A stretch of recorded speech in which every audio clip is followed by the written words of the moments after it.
बिस्मिल्लाहिर्रहमानिर्रहीम। अस्सलाम वालेकुम। कैसे हैं आप लोग? उम्मीद करती हूँ बहुत अच्छे होंगे। तो आज मैं बना रही हूँ बहुत ही मज़ेदार से, ये देखिए, रेशे वाले बीफ के कबाब। इतने मज़ेदार रेशे वाले कबाब बनेंगे ये। और मेरी तरफ से आप लोगों को और सबको, आपकी फैमिली को, मेरी सारे यूट्यूबर फैमिली को भी, और सारे जितने भी लोग हैं देखने वाले जो मुझे देखते हैं, फॉलो करते हैं, उन सबको ईद मुबारक। तो यहाँ चलते हैं रेसिपी की तरफ। तो यहाँ मेरे लिए एक प्याली लिए है मैंने चने की दाल। मैंने सिंपल चने की दाल को धोया है, भिगोया नहीं था, सिंपल 3 पानी से धो के। और इसमें डाली है मैंने आधा किलो गोश्त की बोटियाँ, बीफ की बोटियाँ। और यहाँ देखें मैं डाली तकरीबन 10 से 15 साबुत लाल मिर्चें। ये कुछ अलग तरीके के शामी कबाब बनेंगे और बहुत मज़े के बनेंगे। तो यहाँ मैंने देखें 4-5 मैंने लिए इसमें ग्रीन हरी मिर्चें। और यहाँ डाला है मैंने नमक, और थोड़ा सा डाला है मैंने काली मिर्ची, और 1 चम्मच डाला है लहसुन अदरक का पेस्ट। और यहाँ पर देखिए 2 चम्मच डाले हैं लहसुन अदरक का पेस्ट, क्योंकि चने की दाल और बीफ दोनों है ना, इस वजह से। और यहाँ दे रहा है हाफ़ टी स्पून डाला है मैंने इसके अंदर पिसा हुआ गरम मसाला। और यहाँ पर डाले मैंने कड़ी पत्ते के कुछ पीस डालें, कड़ी पत्ते के कुछ पत्ते डालें। उससे क्या होगा कि ये आपको बिल्कुल भी नुकसान नहीं करेंगे। जो हाई ब्लड प्रेशर के लोग होते हैं ना, वो मतलब गोश्त नहीं खा पाते हैं, इस तरह के कबाब वगैरह नहीं खा पाते हैं, तो जब आप ये कड़ी पत्ता डालेंगे इसके अंदर, तो बहुत ज़्यादा आपको मज़े के भी लगेंगे, टेस्ट में भी अच्छे लगेंगे, और नुकसान भी नहीं करेंगे। तो ब्लड प्रेशर वाले भी लाजमी, कोलेस्ट्रॉल जिनका बढ़ा हुआ होता है वो लोग लाजमी, जिनको गोश्त नहीं खा पाते वो लोग लाजमी खा सकते हैं। तो आप लोग ज़रूर ट्राई कीजिएगा, ये इस तरह से मेरी रेसिपी से बनाइएगा। और यहाँ एक छोटे साइज़ की प्याज थी, बस मैंने वो काट के ऐसे ही देखें चॉप करके इसमें डाल दी है। और इसमें ये फ़ायदा होगा कि हमें कोई चीज़ भी ना, हमारे जब बच्चे खाएंगे या बड़े खाएंगे, उनको कोई चीज़ निकालना नहीं पड़ेगी, सारी चीज़ें इस पर पिस जाएंगी। तो यहाँ देखिए मैंने सारी चीज़ें पिसी हुई डाली हैं, और ये कोई चीज़ ऐसी नहीं है जो हमें से निकाल के फेंकना पड़े ना। गरम मसाला भी हमने बहुत मज़ेदार सा घर के ही खुशबूदार घर का मसाला मैंने पीस के, मतलब पिसा हुआ था जो खुशबूदार, वही मैंने इसमें डाला है। और साबुत लाल मिर्चें भी हमारी साथ में पिस जाएंगी ना जब हम इसके ये बनाएंगे कबाब। देखिए इस तरह से बस इसका पानी हमने खुश कर लेना है। और फिर चाहे तो आप सिलबट्टे पे पीस लें, चाहे तो आप ये, जैसे मैं ये आलू पीसने वाला होता है ना, ये उससे भी पीस सकते हैं।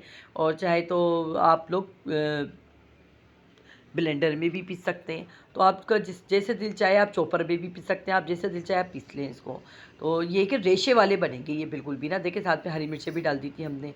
तो आप लोग ज़रूर ट्राई कीजिएगा। देखेंगे मैंने चॉपर में डाल के पीस लिया, तो देखें सारे पिस गए। और अब मैं इसमें थोड़ा सा पुदीना काट के डाली हूँ, क्योंकि पुदीना ना बारीक काट के डालना है, आपने पीसना नहीं है साथ में, क्योंकि पीसने के बाद ऐसा लगता है जैसे मुँह में किरकिराहट आ रही है। तो आप लोग ना पुदीना ऐसे ही डाल लीजिएगा। अब मैं इसके देखेंगे बना रही हूँ कबाब।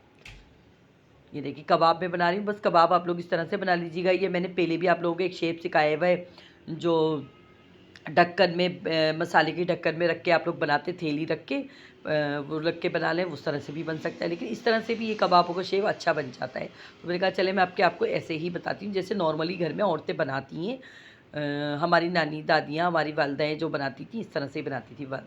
तो यहाँ पर देखिए मैं ये कबाब बना रही हूँ। बस इस तरह से हम अपने कबाब बना लेंगे।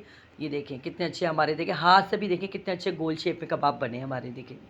और इसमें कोई चीज़ ऐसी नहीं जो बच्चे मुंह से निकाल के फेंकेंगे। गरम मसाला भी साबुत नहीं है, हरी मिर्चें भी साबुत नहीं है, मतलब सब कुछ पिस गई ना, इसके साथ ही चॉपर में पिस दी थी मैंने। तो यहाँ देखिए बस अब एक अंडा ले लिया, अंडा फेंट दिया है हमने। आप लोग चाहे जिसको अंडा नुकसान करता हो वो अंडा नहीं यूज़ करें, ऐसे ही फ्राई कर लीजिएगा। और जिनको अंडा सूट करता है तो वो अंडे में डिप करके फ्राई कर लें। और कुछ लोग अंदर भी डालते हैं, तो मैं कभी ऊपर से भी डाल देती हूँ, कभी अंदर भी डाल देती हूँ। मैं अंडा अंदर भी डाल के और फ्राई कर लेती हूँ मैं, वो भी बिल्कुल सही रहता है। आप लोग इस तरह से कबाब बना के फ्रीज़ कर लीजिएगा बग़ैर फ्राई करे हुए।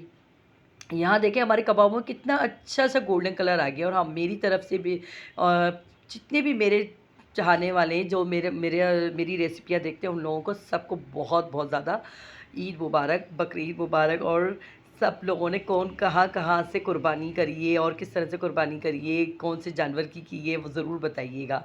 तो देखिए कितने ज़बरदस्त से हमारे गोल्डन गोल्डन से, देखिए कबाब कितने मज़ेदार से रेशे वाले कबाब तैयार हुए। अभी मैं आपको काट तोड़ के भी दिखाती हूँ ना कितने मज़े के कबाब बने हैं। तो रेसिपी पसंद आए तो वीडियो को शेयर कीजिएगा, लाइक कीजिएगा, कमेंट्स कीजिएगा। जो न्यू है देखने वाले वो लाजमी लाजमी सब्सक्राइब कीजिएगा। आप प्लीज़ ज़्यादा से ज़्यादा शेयर करें, आप लोगों की सपोर्ट की बहुत ज़रूरत है मुझे। और मिलते हैं नेक्स्ट वीडियो में अच्छी सी रेसिपी के साथ। अल्लाह हाफिज़।